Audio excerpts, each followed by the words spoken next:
It is the 4th of July, 1940, somewhere in a beechwood on the South Downs, and a young farm worker named Bill is being handed a password by a postmistress in a village shop. He has been told almost nothing. He knows only that he must travel to a railway station near Swindon, find a particular post office, and speak 2 words to a woman behind the counter. He has no idea that this small, almost comic ritual is the front door to one of the most carefully guarded secrets of the Second World War. A car arrives, driven by a soldier who refuses to answer questions. It takes a deliberately roundabout route, doubling back on itself before finally turning through the gates of a grand country house. Bill will spend the next 2 days learning how to kill silently, how to derail a train, how to build and detonate a bomb from a tin of treacle and a clock, and how to live underground for weeks at a time. Then he will go home, resume his ordinary life as a farmhand, and tell absolutely no one what he has learned. Not his wife, not his mother, not the vicar. Because if the Germans land, as nearly everyone in Britain in the summer of 1940 believes they will, Bill is one of several thousand ordinary civilians who has just become a soldier in an army that, officially, does not exist. Hidden beneath fields, church crypts, badger dens, and the false floors of barns across the British countryside, more than 600 underground chambers were quietly built and stocked that summer, designed to do one thing: let small bands of British civilians vanish into the earth, wait for the German army to pass overhead, and then emerge behind enemy lines to kill.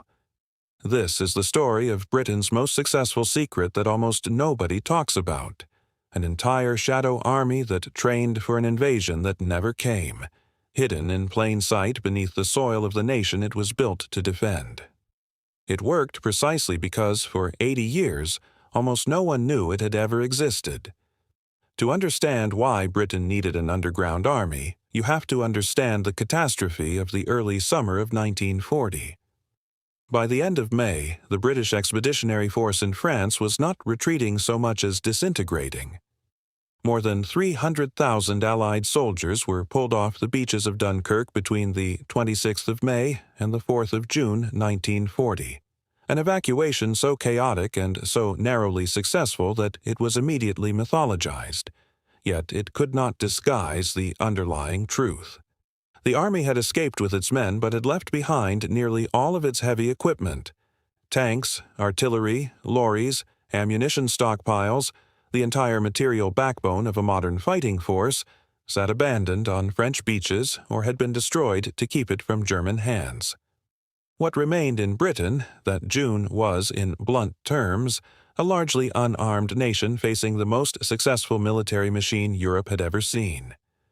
France had just fallen in 6 weeks despite possessing one of the largest armies on the continent. The Low Countries had folded in days. There was no reason on paper to believe Britain would fare any better, and every reason to believe a German invasion fleet might appear in the Channel within weeks. The government's own planners worked from the assumption that any invasion attempt could come with little warning, landing along the vulnerable coastline of Kent, Sussex, or East Anglia, the very ground closest to occupied France. The problem facing the War Office was not simply how to defend the beaches, since everyone understood that a determined invader with air superiority and the lessons of Poland, Norway, and France behind it might well get ashore regardless of what defenses were thrown up. The deeper problem was what would happen next. If the front line collapsed, as it had on the continent, what was to stop the entire country from falling within weeks, the way France had? Conventional military doctrine offered no good answer. The regular army was shattered. The Home Guard was a barely armed citizen militia issued with pikes and shotguns in its earliest weeks, and there was no mechanism in place for continuing resistance once an invading force had pushed inland. It was Winston Churchill, newly installed as Prime Minister and instinctively drawn to irregular warfare, who pushed for something more radical than static defense. He wanted a force that could keep fighting after defeat, not before it. The man chosen to build it was Colonel Colin Gubbins, a veteran of guerrilla operations who had studied resistance fighting in Spain, Russia, and Ireland, and who understood, better than almost any officer in the British Army, how a small, well-trained, well-hidden force could make an occupying army's life a misery. The challenge was almost absurd in its scale. In a matter of weeks, with no existing doctrine, no dedicated budget, and total secrecy as a non-negotiable condition, Gubbins had to recruit, arm, train, and physically shelter thousands of men across the length of the British coastline, creating an underground resistance movement before the country had even been invaded. Gubbins requisitioned a secluded Oxfordshire manor as his headquarters.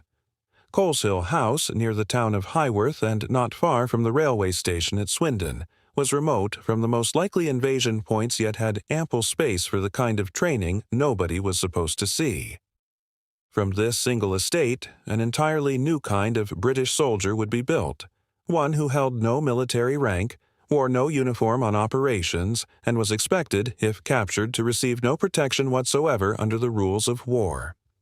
The recruits, who came to be known as auxiliary units, were drawn quietly from the Home Guard and from civilian life. Farmers, gamekeepers, poachers, quarrymen, anyone with intimate knowledge of the local landscape, and a good reason to be wandering around it at night without arousing suspicion. Each patrol typically numbered around 7 men, recruited from a single local area, expected to operate as a self-contained autonomous unit within roughly a 15-mile radius of their hideout. They were told that, in the event of invasion, they were not to fall back, regroup, or report for orders.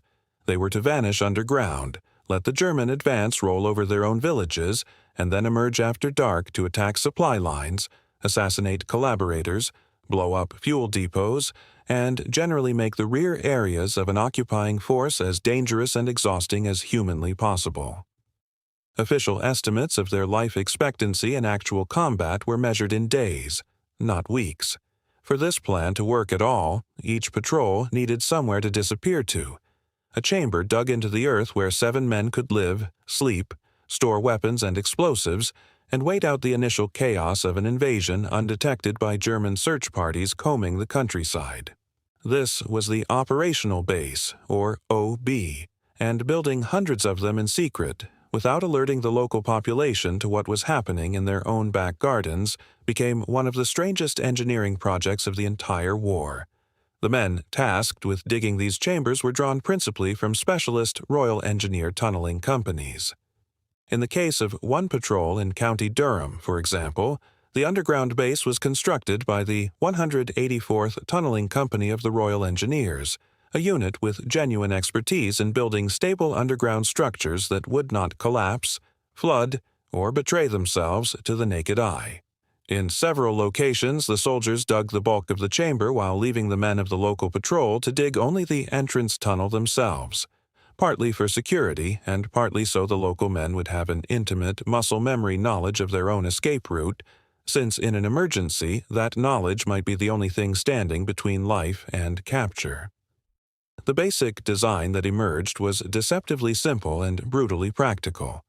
A chamber roughly the size of a small living room, perhaps 4 to 6 meters long, was excavated below ground and lined, typically with a skeleton of timber or curved corrugated steel sheeting, not unlike the inside of an old air raid shelter, simply because that kind of galvanized sheeting was already being mass-produced and was strong enough to bear the weight of the earth above it.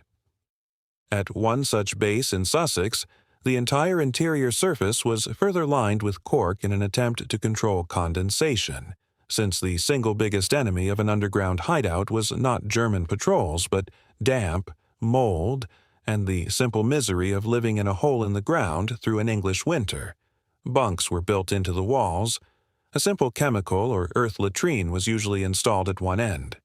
Ventilation was the genuine engineering puzzle, since any pipe poking up through the woodland floor was a potential giveaway, so engineers disguised vents inside hollowed-out tree stumps, false rabbit holes, or the roots of nearby trees, letting air circulate without leaving a single suspicious metal pipe visible to a German patrol walking past at arm's length. Camouflage was the entire point of the structure and was treated with an obsessive level of care. At the Sussex base mentioned earlier, the entrance hatch was designed so that it could only be opened by lifting a section of an actual small tree trunk fixed to the hatch itself, meaning a search party could stand directly on top of the entrance and see nothing but a fallen log. Elsewhere, entrances were hidden beneath rabbit warrens, inside hollow tree stumps, beneath haystacks, or accessed through a trapdoor disguised as part of a badger's den. One patrol near Margate sighted its base inside a man-made cave that local legend held had originally been carved out of the chalk by religious order roughly 3 centuries earlier, repurposing a genuinely ancient hiding place for an entirely new kind of war. On the low-lying Romney Marsh, the ground sat below sea level, and the work demanded such precise, watertight concreting that the Royal Engineers had to bring in skilled civilian laborers from elsewhere in Kent, men who were deliberately given no time to learn the surrounding area, so that even the construction workers themselves could not later identify exactly where they had been working.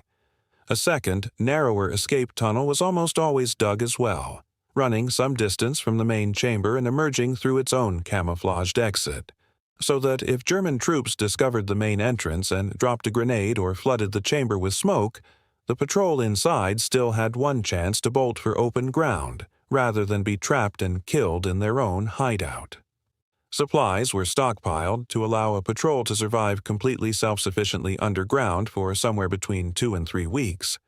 Tinned rations, candles, basic medical supplies, and, in a detail that says a great deal about the spirit the War Office hoped to instill, a strictly rationed store of rum, with written orders to patrol leaders to be, in the words of the original instructions, fair in its distribution and not over-generous, best kept for the men's return from patrol.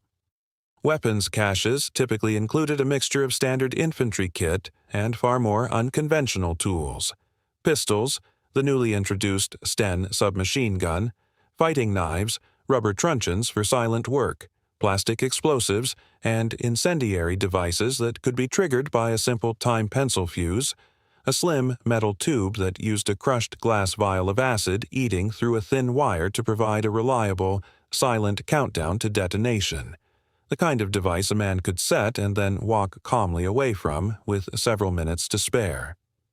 Exact production figures for these bases were never centrally published, for the obvious reason that nobody involved wanted a master list of locations existing anywhere that the enemy might one day capture.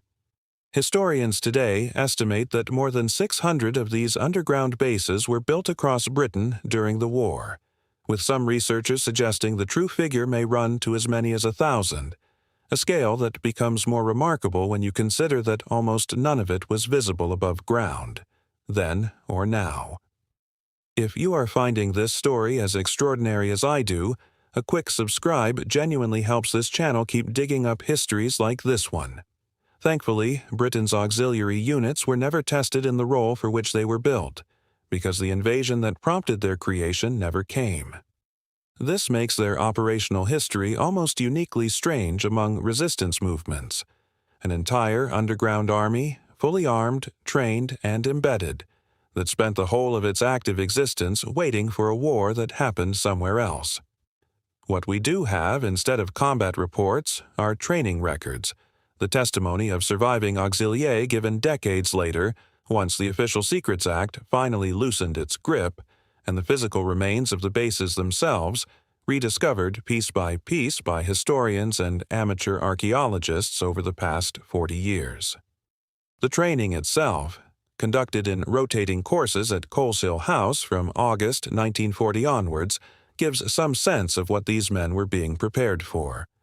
The very first course ran on the 22nd of August 1940, and over the following years the program expanded to roughly 100 separate courses, taught with remarkably little change from the original syllabus. Patrols practiced compass navigation across unfamiliar terrain at night, river crossings in inflatable dinghies in the dead of winter, grenade throwing, and the kind of demolition and sabotage skills more commonly associated with commando units than with farmhands and gamekeepers.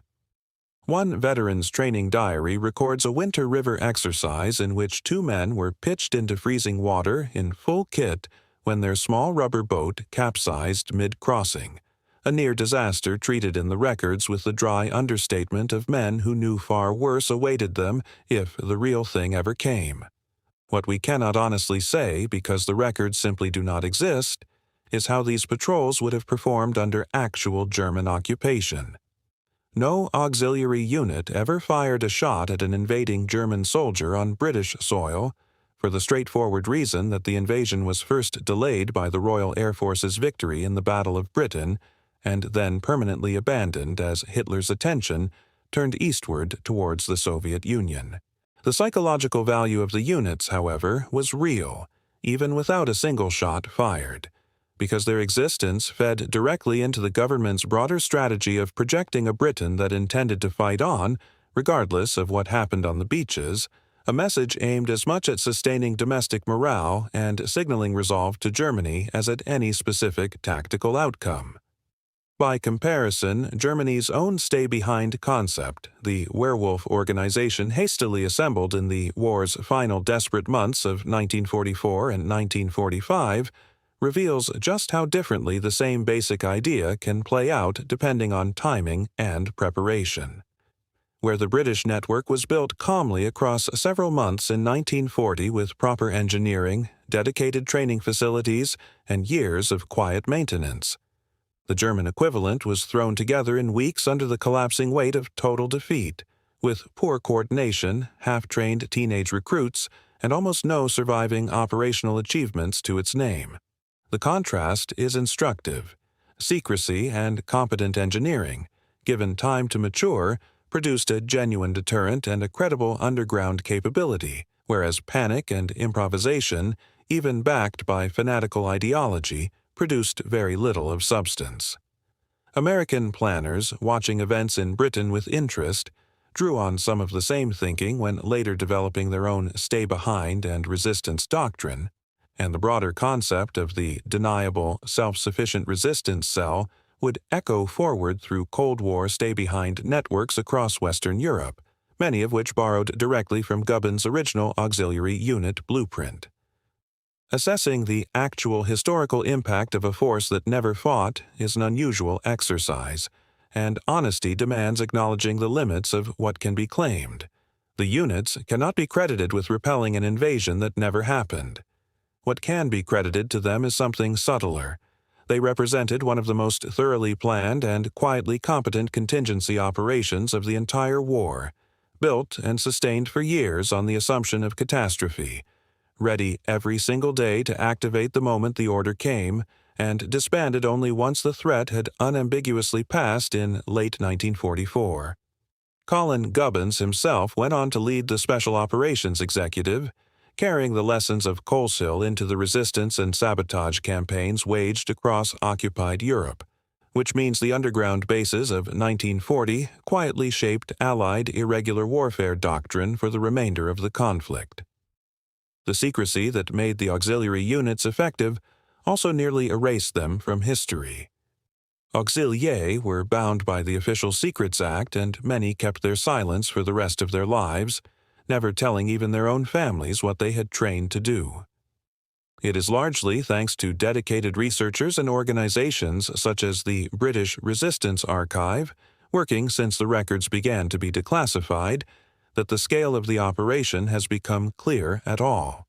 Today, a number of these operational bases survive in varying states of decay, hidden in woodland across Sussex, Kent, Durham, and dozens of other counties, some little more than a collapsed scar in the undergrowth, others remarkably intact, complete with rusted bunk frames and corroded ventilation pipes still disguised inside hollow tree stumps. Coleshill House itself, now in the care of the National Trust, occasionally opens its grounds to the public, where visitors can walk past the foundations of the very huts where men like Bill once learned the trade of underground war.